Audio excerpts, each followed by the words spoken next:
everyone, and welcome to my first recap here from Iceland. I just beat the highest rated opponent in history. He was 27 FIDE and my FIDE was 1820, and I'm going to show everyone my win. Here we go into the game.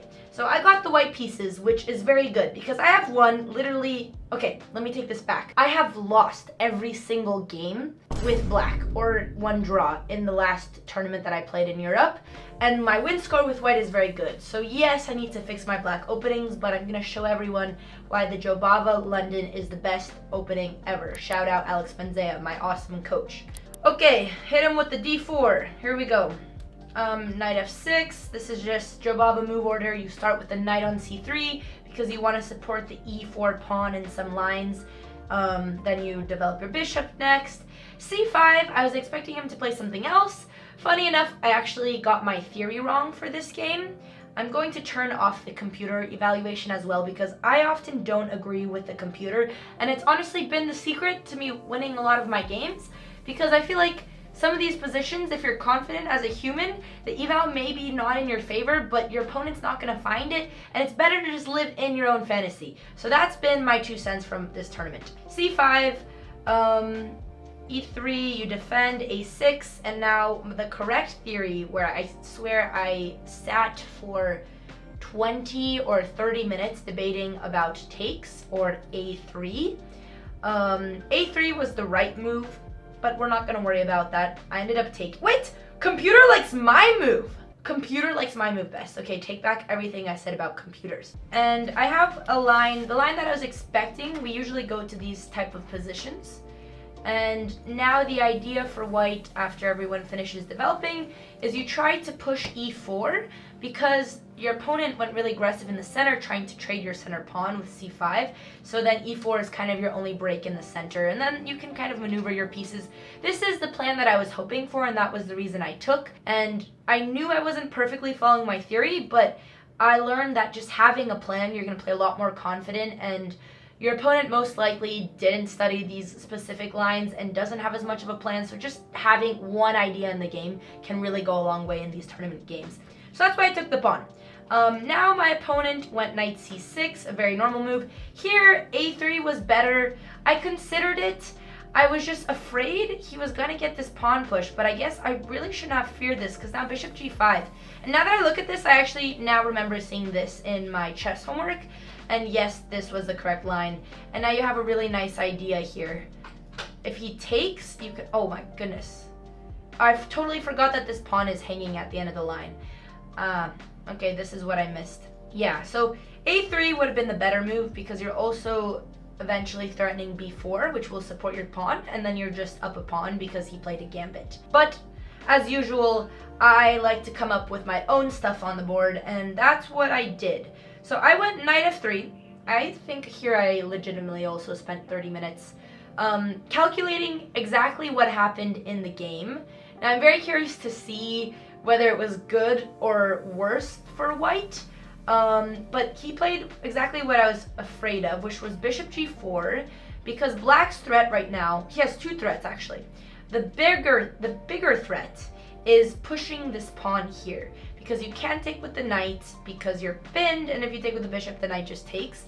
And then once he pushes this pawn, if you move your bishop, he's gonna come to e4, and he's attacked a pinned piece and he wins material.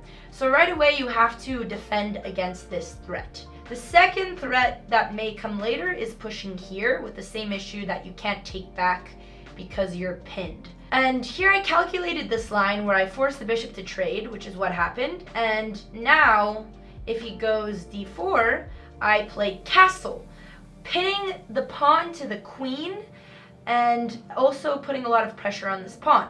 And this position, according to computers, just completely winning, which is great. I'm glad this line worked out. If you move the queen, you just win the pawn, and if you try to defend your pawn, you can, okay, wow, you can even take here. I was looking at this. Queen takes here, and you sack, and he still can't take, so you sack for, eventually, this isn't a sacrifice. You're getting 3 pawns in a completely open king position for your bishop. And now my coach told me, yes, computer likes castle the most, which I can see this. But here when I played bishop g5, I thought, okay, I'm forcing black to waste a move with their bishop, go bishop e7, and then if they want to take their pawn, they're going to have to spend one more turn. And this position I was planning to castle, and if you kick my bishop, I just go back, and you don't want to go for g5 because I'll come to g3. And I was relatively happy about this extra tempo. Another reason I wanted to move my bishop to g5 was because I was still hoping to get my bishop to d3. It's the best square, and I didn't want to walk into an eventual fork where, let's say, okay, bishop d3 here is not a great move, but let's say something like this. Okay, here technically you should go e4. I guess anytime they come here, what I missed is that this fork that I'm afraid of doesn't, wait, no, it does work. You have to trade, they take, and then you sack. Okay, this is what I was fearing, which looking it over with a computer, it's very hard to see that, oh, you shouldn't fear this fork where you lose your bishop for 2 pawns. So you know what? I'm happy with the way I played. I knew my bishop belonged on this square, and I didn't want to walk into traps, and bishop g5. So bishop g5, he took the pawn, which is the best move, and now, oh wow, my move had a big question mark. I thought this was genius, and you know what? It did work out. My opponent went knight d4. Now he spent, I think, 40 or 50 minutes just calculating this move. There's a lot of forcing moves Black could have done. He probably calculated knight e5 attacking the queen. Here, taking, pushing, there's so many lines to calculate, and he settled for this one, poor guy. So here he's attacking my queen, and he's also threatening the c2 pawn. I can either go to d1 or d3. Obviously you want to allow what is happening. Obviously you want to allow the queenside castle. So I went to d3. And now he took, knight takes, and now bishop e7, just defending everything. And here I spent a couple minutes. I had 2 options. The first one, the more comfortable one, is trying to keep the pressure where you castle, but then I saw that he would take. I definitely don't want to allow this bishop trade, but taking here is not that good because now he takes this pawn, actually winning a pawn, and if you queen trade, at the end of this variation, you're just down a pawn. Logically, the most forcing move was taking on here. Now, usually, you don't want to give up your bishop pair, but in this position, bishop takes. If he takes with the bishop, then you have castle, and this position, I felt like I'd have a lot of pressure. Obviously, I have a big threat, which is taking this bishop, which is removing the defender of the knight. You have a double attack, so then he has to unpin his queen. I saw this bishop e5. This is what I was expecting him to play, because now it's not so clear. Now you just kind of have to play normal chess, which is really boring, because unfortunately there's no way you can attack this bishop, which is not only preventing your entire attack, but it's very strong in the center. But then again, you have a nice light squared bishop that if you can get to this g2 square, put on this diagonal, your rooks are connected. It's in white's advantage, but it's not clearly winning at all. So I'm assuming that he saw this position and he didn't see this bishop e5, because everything otherwise in bishop e5 is losing. The only way to defend this pin knight, if he tries to push here, then I have c3. And now if the knight moves back, I had a beautiful line. You take the bishop first, pawn takes, and now you move the queen over, attacking this pawn, unleashing a discovery attack on the queen. Let's say the queen moves, and you can just develop normally. The king has no side to castle. There's a semi-open file here, the doubled pawns here. Like, this is just a killer position. Your bishop's super strong. They have a doubled pawn here that you're already attacking. So this was the line that I saw, which it's pretty difficult to see that bishop e5 in this position is the only non-losing move. And you most likely calculate, okay, how do you save your piece? And you go into that unfortunate attack. So that's why my opponent took with the g pawn. He did it quite quickly. And now white goes on with the same plan. And now he went knight back, giving me another chance. And here I thought, okay, I have 2 ways to attack this pawn. From here or from here. And I'm doing the same idea, unleashing the double attack on the queen and the pawn. Obviously, I chose queen f3 because it is a beautiful diagonal. So if I take with my knight, not only I will have more threats with my queen on there. He went queen c7. And here I could have, saved myself a couple hours. I thought here, this, I guess, is why overthinking is bad. Because obviously my move is takes check. and then if they take, like, this is a winning position. You just have a free pawn, your pieces are active, you activate your bishop, this king is in the middle of the board. And I saw this, and I knew it was check, right? The knight takes here, attacking the king. And I just thought at this position for longer than I should have, that I then had a brain fart. The computer eval dropping is so bad. Oh my god, it's +3. And I forgot it was check because I had just sat there too long and thought he was going to fork me. And then I saw this check and said, oh my god, I'm an idiot. I almost just blundered my knight and I almost just threw my best game versus the highest rated opponent in all-time history. So, yes, I went king b1. My opponent was probably super relieved, but you know what? He was a good man, so I gave him a fight, you know? This was really silly of me. And now he went queen e5. Forcing the queen trade for me. I didn't want to keep the queens on the board because I saw once he castles, like if you keep the queen on the board, even though his king is on a directly open file, it's not that easy to attack it. You can't really get your pieces in here. And he also has, and now that he's castled, he can connect his rooks and his pieces are active enough. So I said, okay, he's a little low on time. He has doubled pawns. If I can activate my bishop before his bishop, I can win this endgame. And I'm usually terrified of endgames, especially against high-rated players, because I always think that they're just going to outplay me because I'm the less experienced player. But I had big balls and I took the queen. Knight takes. I think he was afraid of this f4 push. Slightly better, but it's such a small difference. And now there was a very interesting idea that my coach told me about that I missed, which was g4. The reason I didn't do it is because I thought, okay, obviously your goal with g4 is putting the bishop on g2 and solidifying your knight in the center. But now if they do this, I don't like this trade. I don't want to double white's pawns. But a big thing that can make the difference between a 1600 and an 1800, 2000 player is you don't always have to take. Which here I didn't think you would just go knight back. And now you have a little bit of a target on these doubled pawns, and this pawn is very strong over here. And now it's very clear where to develop your bishop. But I saw g4, I saw f5, and I didn't think about not taking, so I quickly dismissed it. Even though here is where I spent like my last 10 minutes, and then we were playing blitz the entire game on like the 30-second increment. So I found a different plan.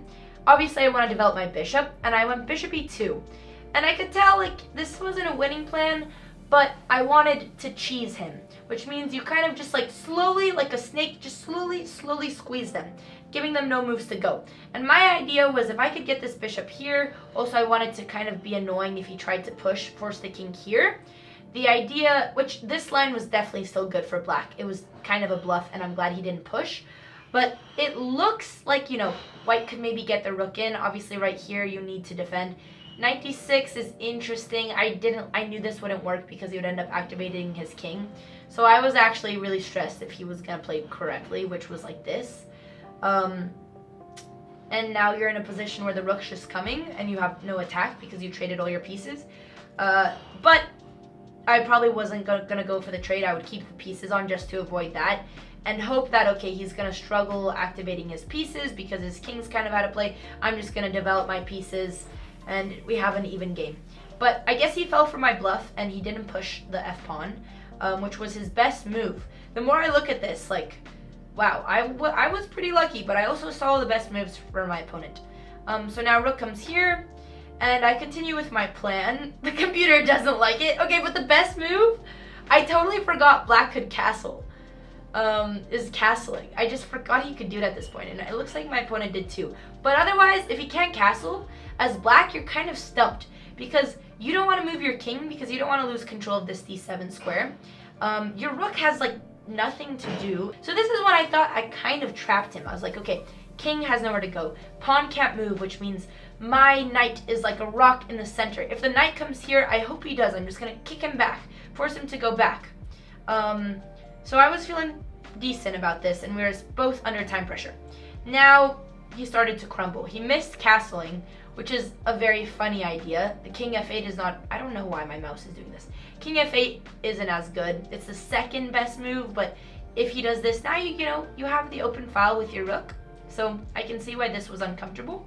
You don't want to allow the rook coming to d7. So he went rook d4.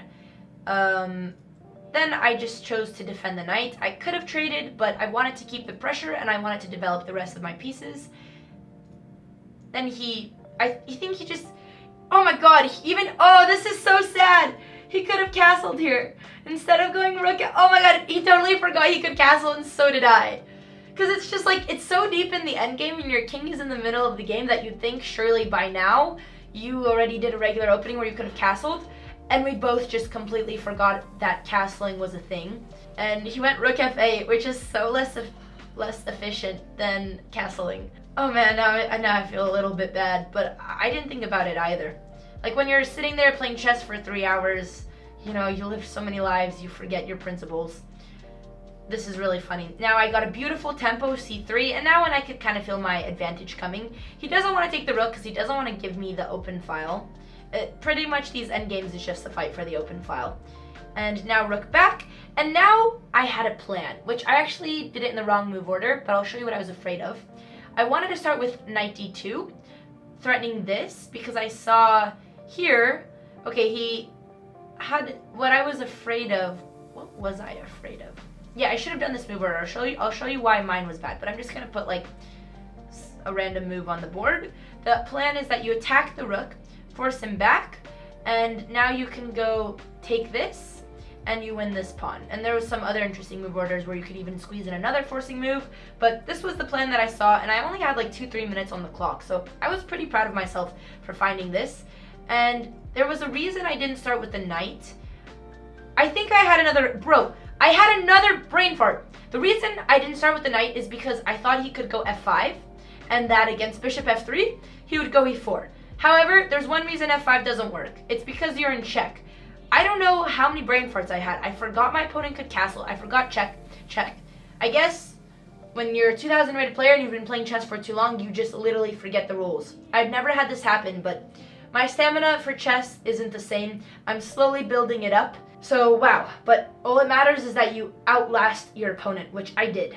He was also 74 years old, but hey, age is just a number. So all opponents are equal. I started with the bishop because I was afraid, which is really funny because now this move actually works really well. The reason I was afraid, none of this, okay, I don't think that was what I was afraid of. It must have been something else. And now e4 works.